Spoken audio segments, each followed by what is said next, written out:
कर पाया, दिया पार ब्रह्म दिखाई। मत कहे मैं या विद बिगड़िया, तुम जिन बिगड़ो भाई, तुम जिन बिगड़ो भाई। बोलो श्री प्राणनाथ प्यारे की जय।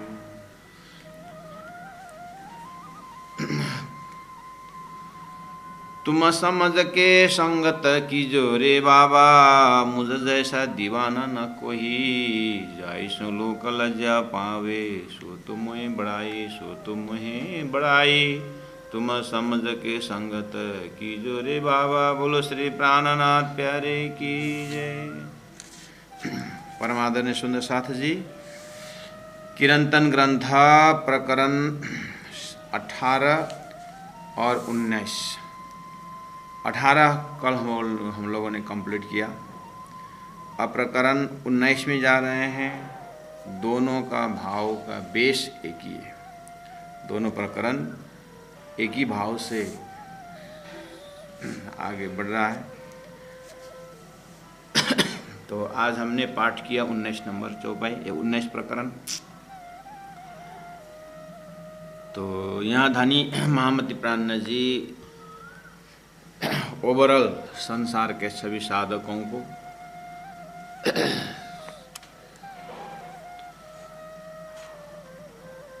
संबोधन करते हुए कहते हैं कि तुम समझ के संगत कीजो रे।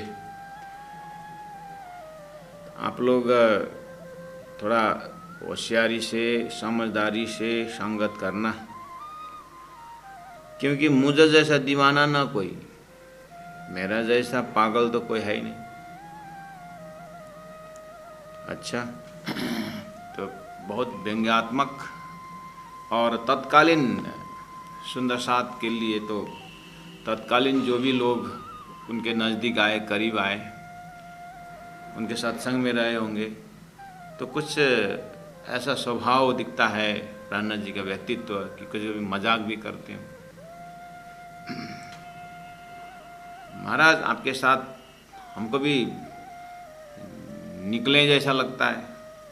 आप तो गुजरात से चल कर कितना यात्रा आपने तय की चुके हैं, हमको भी साथ में ले जाइए। तो प्राणनाथ जी बोल सकते हैं हाँ हाँ चलो चलो, क्या फ़र्क पड़ने वाला है। लेकिन ध्यान देना एक चीज़, हम तो दीवाना है, हमारा तो न खाने का ठिकाना है, न हमारा सोने का ठिकाना है, हम तो पागल हैं। इसीलिए थोड़ा होशियारी से संगत करना भाई। तो इस तरह से प्राणनाथ जी मजाक मजाक में बहुत गहरी बात बताते हैं और पूरा अपना व्यक्तित्व का परिचय देते हैं कि किस अर्थ में वो बिगड़ा हुआ है, पहला प्रकरण, और किस अर्थ में वो दीवाना है। क्योंकि संसार में देखिए कोई कुछ बदमाशी करता है, कुछ किसी गलती हो जाती है तो लोग ये पागल है क्या, हाँ हाँ ये पागल है, तब तो फिर क्या बोले पागल से, ऐसे बोलते हैं। कोई पुलिस के पास भी, कोर्ट कचहरी में भी पागल आदमी जब दिमाग ही काम नहीं कर रहा है तो उसको क्या बोला जाए। उसको बोलते हैं, ऐसे को बोलते हैं पागल। और भक्तों को भी पागल कहा जाता है, और उसमें भी दिव्य परम धाम के ब्रह्मात्माओं के विषय में तो क्या कहा जाए। प्राणनाथ जी ने कहा मैं तो दीवाना हूँ, मैं तो अक्षरातीत परब्रह्म परमात्मा का दीवाना हूँ। तुम समझ के संगत कीजो रे बाबा। आप मेरे पास आ रहे हैं तो थोड़ा समझ करके आना। ऐसा बोल रहे हैं, फिर पन्ना पहुँचते पहुँचते 5000 जमात हुए तत्कालीन समय में। पैदल चलना है और न कोई साधन, फिर भी 5000 का जमात लेके चल रहे हैं। अब बोलते हैं कि मेरे पास थोड़ा सा सोच समझ के आना। परमात्मा श्री कृष्ण ने जब बंसी बजाई तो गोपियाँ या सखियाँ पहुँच गई योग माया मंडल में। तो श्री कृष्ण कहते हैं आप लोग तो कुल मर्यादा का पालन करने वाले हैं, आप क्यों रात को घर छोड़ के आए। ये तो अच्छा नहीं है कुल वधू के लिए, चले जाओ वापस। तो इस तरह से श्री कृष्ण उन सखियों को लौटाते हैं और उन्होंने फिर जवाब दिया, लॉजिकल जवाब दिया कि एक बगीचा में जो फल लगता है तो वो फल का मालिक कौन है? चौकीदार है कि उसका कोई मालिक है? नहीं, चौकीदार तो मालिक नहीं हो सकता, लेकिन मालिक तो कहीं दूर होता है। ऐसे हम पके हुए फल, भक्ति से पके हुए फल, हमारा मालिक वो घर के जो चौकीदार, जो शरीर के चौकीदारी कर रहे थे, तो हम तो आत्मा स्वरूप में पहुंच गए, तो हमारे तो मालिक आप कैसे हम जाए वापस? तो ऐसे ऐसे तर्क दिए कि वो पागल इस तरह से। तो इन भक्ति में डूबे हुए इन आत्माओं को गोपियाँ दीवाने, तो दो शब्द, एक दीवाने एक श्याने। श्याने मतलब चालाक, चतुराई, बुद्धि प्रयोग करने वाले। दीवाना जो है बुद्धि को गौण रख करके दिल को दौड़ाने वाले। तो दिल जिसको बिक्री हो गया है परमात्मा के प्रति, वो दीवाने। और जिसको थोड़ा होश में है, जो बुद्धि से, तो वे श्याने हैं। तो ये श्याने और दीवाने दो ही संसार में। तो प्राणनाथ जी अपने आप को दीवाना, श्याना नहीं, अपने आप को दीवाना कबूल करते हैं। इसलिए तुम समझ के संगत की जोरे, क्योंकि संगत गुनाह का फल होता है। तो आप मेरे से संगत करोगे तो फिर हमारा तो बहुत उबड़ खाबड़ रास्ता है। तो चलिए, क्यों ऐसा बोलते हैं? देखिए, मैं इसलिए दीवाना हूँ क्योंकि जाइसों लोग लज्जा पामे सो तो मोहे बढ़ाए, इसीलिए मैं दीवाना हूँ। जाइसों मतलब संसार में जो चीज़ करने से, जो रास्ता पकड़ने से, जो चीज़, जो काम करने से, जो चीज़ पहनने से, जो चीज़ खाने से लोगों को लज्जा आती है, लोगों का लज्जा पामे, लोगों को शर्म आती है, सो तो मोहे बढ़ाई, मेरे लिए तो बहुत महत्व रखता है, इसलिए मैं दीवाना हूँ, इसलिए मैं पागल हूँ। ऐसा अर्थ है। चौपाई नंबर 1 को ध्यान से एक बार सुनिए। तुम समझा के संगत की जोरे, बाबा मैं जैसा दीवाना ना कोई। क्यों? क्योंकि जाइसों लोग लज्जा पामे, जो काम करने से, जो व्यवहार अपनाने से लोगों को जो जहाँ शर्म आती है, वो मुझे बहुत अच्छा लगता है। मुझे बढ़ाई मतलब बहुत महत्व रखता हूँ, मुझे बहुत महत्व रखता है, इसलिए मैं उससे प्यार करता हूँ। जो वो चीज़ ठुकराते हैं उसको मुझे बहुत अच्छा लगता है। तो अब क्या बोला जाए? ऐसी अंधी दिमाग की स्थिति है कि ठीक उल्टा रास्ता है। तो अब थोड़ा सा प्रैक्टिकल में अगर जाए सो लोग लज्जा पामे, लोगों को समाज में शर्म आती है। और भक्ति में वो तो भक्त तो कहीं भी परमात्मा का ही स्वरूप देखता है। अब उसको चाहे जमीन में सुलाओ, चाहे पलंग में सुलाओ, उसको कुछ फर्क पड़ता नहीं। और जो शरीर के आसपास बचे हुए, उसको तो ऐसे में कैसे लोग सोलूं, हमको कैसे में विस्तारा दिया।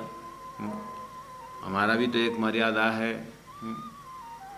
हम ऐसे ही थोड़ी भिखारी थोड़ी हैं कि तुम्हारे घर में भिक्षा मांगने आए। बहुत सारी बातें सुनाते हैं और भक्त को पता ही नहीं चलता, वो तो परमात्मा में मस्त रहता है। 14 लोग के भक्ति में भी ऐसी है। तो परम धाम की आत्मा जिसको राज्य के प्रति प्रेम जग गया, वो दुनिया में देखेगा क्या सुंदर सा।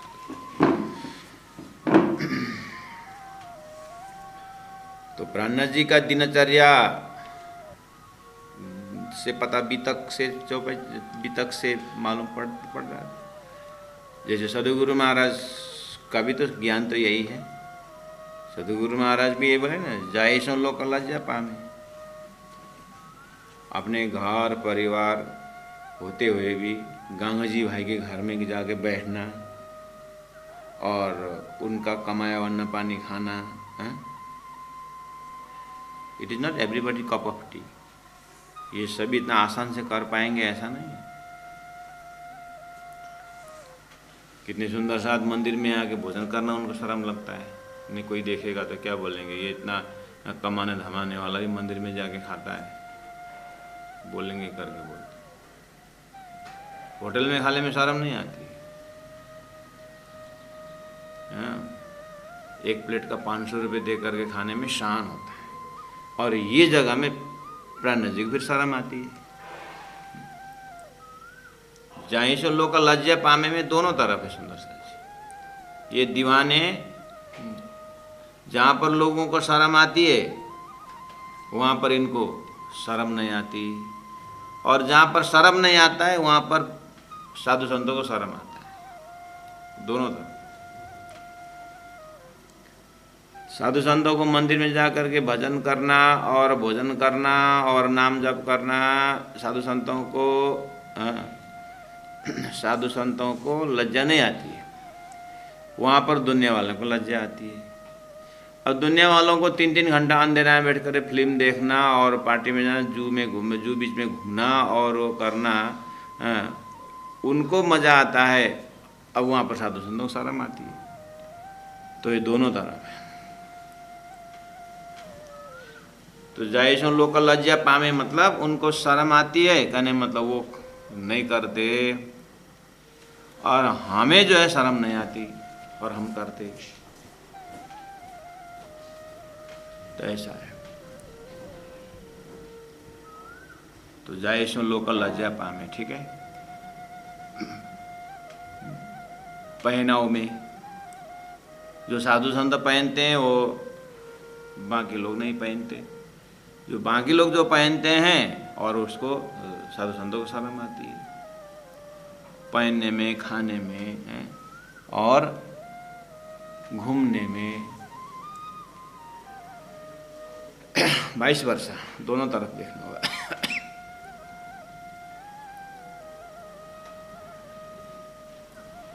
एक मंदिर में एक भिखारी तो बोल नहीं सकते, एक भक्त बोले हैं, वो रोज़ वो आता था और भगवान के पास ही बैठता था और पुजारी 2 रोटी दे देते थे, कभी 1 कभी 2 रोटी दे देते। अब 1-2 रोटी भगवान के मंदिर में मिल गया तो ये क्यों बाहर जाएगा, तो सुबह से शाम तक वहीं बैठा रहता। तो मैनेजर साहब आए और बोले पुजारी को कि तुमने इस आदमी को बिगाड़ा, ये दिन भर यहाँ बैठा रहता है, तुम रोटी देते हो तो ये दिन भर बैठा रहेगा, इसको भगाओ, रोटी मत दो, बैठे बैठे क्या करेगा। तो पुजारी ने कहा नहीं बैठ रहा है ना इसलिए 2 रोटी दे रहा हूँ। तो क्या मैं बैठा हूँ मुझे भी 2 रोटी दोगे, बैठिए। ऐसे झगड़ा किया और चला गया। फिर दूसरे दिन फिर देखता है, फिर बोला मैनेजर ने पुजारी जी मैं कितने बार बताऊं ये ऐसा बैठा हुआ है ये, तो और गुस्सा में आ गया मैनेजर, बोले इसको भगा, मैं बैठता हूँ 2 रोटी खा के। अरे खाने बैठने के बाद 2 रोटी मिलता है तो कौन काम करेगा, कौन नहीं बैठेगा करके चिल्ला। आप बैठो तो मैं 2 रोटी में 2 भी बैठे हम 2 रोटी दे देंगे, पुजारी ने बोला। सुबह 6 बजे बैठ गया, भक्तों को भगाया। भक्त बोला आप चले जाओ, मेरे तो 2 रोटी का कोटा है, 2 रोटी के लिए मैनेजर साहब बैठ गए तो आप चले जाओ। भक्त चला गया। मैनेजर साहब बैठे सुबह 6 बजे से 11 बजे पुजारी ने 2 रोटी दी, भगवान को भोग लगाया और 2 रोटी दी। उसके बाद 2 बजा, अब मैनेजर साहब को खटपट होने लगा, इधर उधर 2:30-3 जैसे बजे तो ओ पुजारी बोला उसको देव से रोटी, हम बैठ नहीं सकते ऐसा, हमारा काम नहीं है क्या, हमारा बहुत सारा काम, हम तो चल। तो पुजारी ने, अरे आप तो बोल रहे थे जब 2 रोटी खाने के बाद कौन नहीं बैठेगा, बोले थे आप बैठो। नहीं हमारे से नहीं हो, बस आप से नहीं हुआ ना, तो उनको प्रणाम करो। बैठ के 2 रोटी खाते कितने में आने हो, कोई इस तरह से आप खा सके, बैठ सके आप। तो साधु संत जैसा जो काम करते हैं और उनसे बनता नहीं, तो हर चीज में ऐसे ही। तो जैसो लोक लज्जे पाम। अब स्वयं महामती प्राणनाथ जी, इंद्रावती आत्मा मेहराज ठाकुर जो है, ये जो शब्द 3 शब्द मैंने एक ही, मेहराज ठाकुर ने बोला, इंद्रावती भी बोला और प्राणनाथ जी भी बोले। तो नए नए बहू जो अभी सास के बगल में बैठ करके सुनती है, तो बोले सासू माँ ये क्या इंद्रावती, कौन प्राणनाथ जी, कौन मैं। तो एक कोई किताब मैंने पढ़ा था, किसी ने लिखा था, अब पता नहीं किसने दिया वो वैसा आर्टिकल और छपा दिया किताब में। अच्छा ये प्रणामी धर्म है, इसको निजान संप्रदाय बोलते हैं।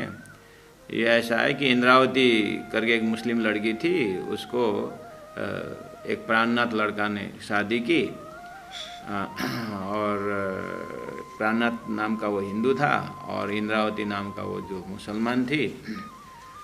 तो दोनों शादी कर लिया प्राणनाथ ने।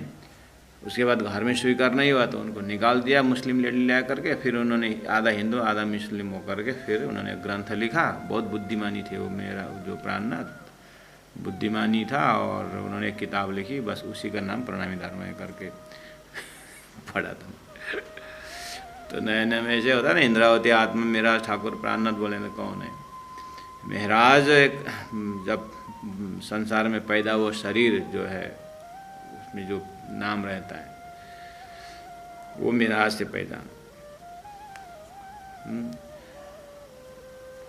और केशव ठाकुर का लड़का मेहराज ठाकुर, उनके अंदर जो तत्व है, आत्मतः जो तत्व है, वो परमधाम की आत्मा जैसे बोलेंगे तो परमधाम की सुंदर वही आत्मा। जैसे आप सपना देखने गए, सपना देख रहे हैं, तो सपना में हमारा कॉन्शियस जो जाता है, तो सपना में हमारे से कोई बात करता है, तो सपना में बात करते समय क्या नाम से बात करते हैं, जो जागृत का नाम है उसी नाम से बात करते हैं। सपना में भी हम जब घूमघाम करते हैं, सर्कस में जाते हैं, तो जागृत वो हम घूम रहे थे, फिर इसने बुलाया मेरे पीछे से, तो फिर मैं जैसे मुड़ के देखा तो फिर मैं जग गया। इसका मतलब सपना में कहाँ का नाम गया, जागृत का नाम गया था ना। हो ऐसे ही परमधाम के इंद्रावती आत्मा जो है ब्रह्मंगना की जो, तो उनका ही सूरता जो है संसार में आई, तो इंद्रावती नाम से ही दिया गया उस अर्थ में इंद्रावती। तो उस शरीर के अंदर मेहराज ठाकुर अंतर आत्मा शक्ति से वो सुंदर भाई, सॉरी इंद्रावती आत्मा।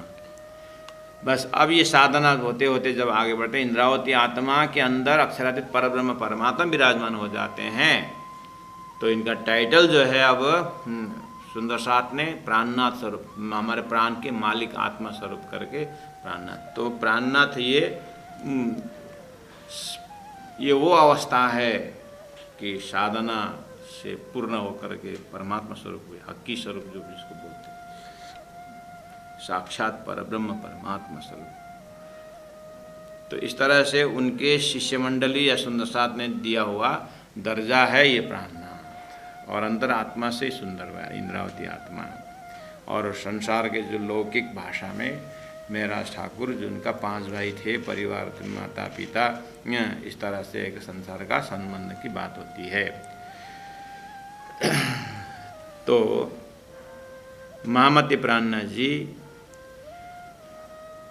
जाइसो लोक लज्जा पामे सो तो मोहे बढ़ाई, मुझे बहुत अच्छा लगता है, इसलिए मैं दीवाना हूँ। इसलिए मेरे पास थोड़ा सोच समझ के संगत करना, नहीं तो फिर हम जैसे जीव बिगड़े हुए सोई। तो पहला वाला प्रकरण आप वही देखा ना, मैं लाज मत पत धैर्य दूनी को नीलज होए भय न्यारा, जो राखे कुल वेद मर्यादा सो जिन संग करो हमारा। यहाँ बोले तुम संगत तुम समझ के संगत की जो रे बाबा। इसका मतलब है जायसो लोक लज्जा पामे, लोक मर्यादा, कुल मर्यादा, वेद मर्यादा जो पकड़ के रहना चाहते हैं, वो तो एकदम सज्जन हो गए। जैसे उनसे ऊपर उठे तो दीवाना हो गए। अब कुछ दीवानाओं का संसार के हिसाब से दीवाना है, लेकिन परम धाम के हिसाब से तो सुहागिन है, और उनको स्वतः पता चल गया हमें कि वेद मर्यादा, लोक मर्यादा से ऊपर उठे। अर्थात अभी तक जो वेदों ने पकड़ाया है उसको छुड़ा दिया, और वेदों जो दिखाया है वो पकड़ाया, उसका नाम दीवाना है। चौपाई नंबर 2, मैं तो बात करूँ रे दीवानी। देखिए प्राणा जी बोल रहे, वार्निंग दे रहे हैं, अलर्टनेस कर रहे हैं कि मैं तो बात करूँ रे दीवानी। देखो हम तो पागल की तरह बात करेंगे। अब तुम तो सियाने सुजान, आप लोग तो सियाने हो, सुजान हो, आप तो बुद्धिजीवी हो, आप मेरे साथ चल के क्या करोगे? मैं तो पागल हूँ। सियाने दीवाने संग क्यों करो होए? सियाने आप लोग, दीवाने हम, अब क्यों करो संग होए? ये तो उल्टा है, ये 36 है, कैसे 63 हो गए? सियाने दीवाने संग क्यों करो होए? पागल और सज्जन एक जगह हो ही नहीं। तो सज्जन सज्जन का अपना जमात होता है, पागल पागल का अपना जमात होता है। और आप मेरे से चलना चाहते हैं, मेरे साथ चलना चाहते हैं, तब तो फिर तो काम बिगड़ जाएगा। इसीलिए थोड़ा सोच समझ के आगे बढ़ो जी। मैं तो बात करूँ रे दीवानी, दुनिया तो सियानी सुजान। बहुत सियानी है, सुंदर सा है संसार, सुजान है एकदम। ओहो, गीता कंठस्थ, ओहो। लेकिन तेतम भुक्ता स्वर्लोकम विशालम छेने पुण्य मर्तलोकम, ये समझ में नहीं आता। बहुत सियाने, ओहो, इंग्लिश में PhD किया हुआ है, अंग्रेजी में, लेकिन smoking is injurious to health, तो सिगरेट में छपा हुआ वो पढ़ने नहीं आता है। एकदम सियाने, लेकिन उतना नहीं आता है। Injury, smoking is injurious to health,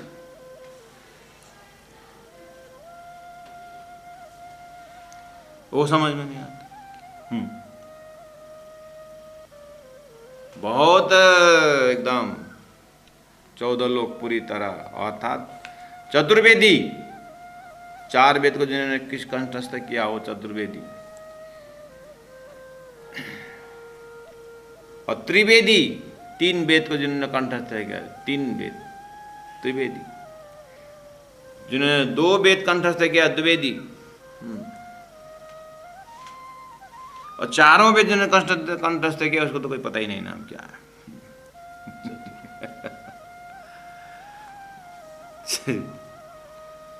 सब वेद, लेकिन दिव्यो ही अमृत पुरुष बाह्याभ्यंतर ह्यज ह्यमना शुभ्र, ये अक्षरात् पर तब समझ में नहीं आता। अक्षर से परे लक्ष्य बता रहा है, तो चतुर्वेदी द्विवेदी होकर के क्या फायदा? उसको बोलते हैं ये तुम तो सियाने हो, और हम दीवाने इस अर्थ में कि हम उसका सार पकड़ करके ब्रजरास जैसे प्रेम लीला में मस्त वाले, हम तो उसमें प्रवेश हो गए। तो संग क्यों कर होए? ये तो बिल्कुल अपोजिट है। कहाँ ज्ञानी और कहाँ प्रेमी, ये ज्ञानी और प्रेमी का मुलाकात नहीं हो सकता। इसलिए तुम मिलियो मोए पहचाना। मैंने तो अपना परिचय पहले दिया भाई, हैं? आप थोड़ा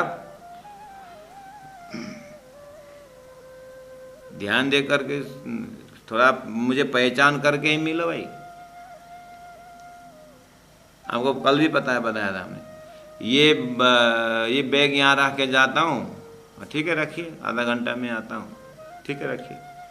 थोड़ा दूर जा करके बोला ये बैग बच्चे लोग ना खोले, हाँ कोई भी मतलब ना खोले बैग, हाँ ठीक है। अब दिमाग में बात घूमने लगी कि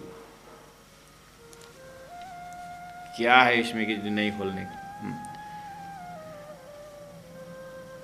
ऐसे ही मेरे साथ मत मिलो, मैं पागल हूँ। कैसे पागल, एक बात देखें तो बस उल्टा उल्टी बात हुई ना। ये भी एक आकर्षण करने का तरीका भी है।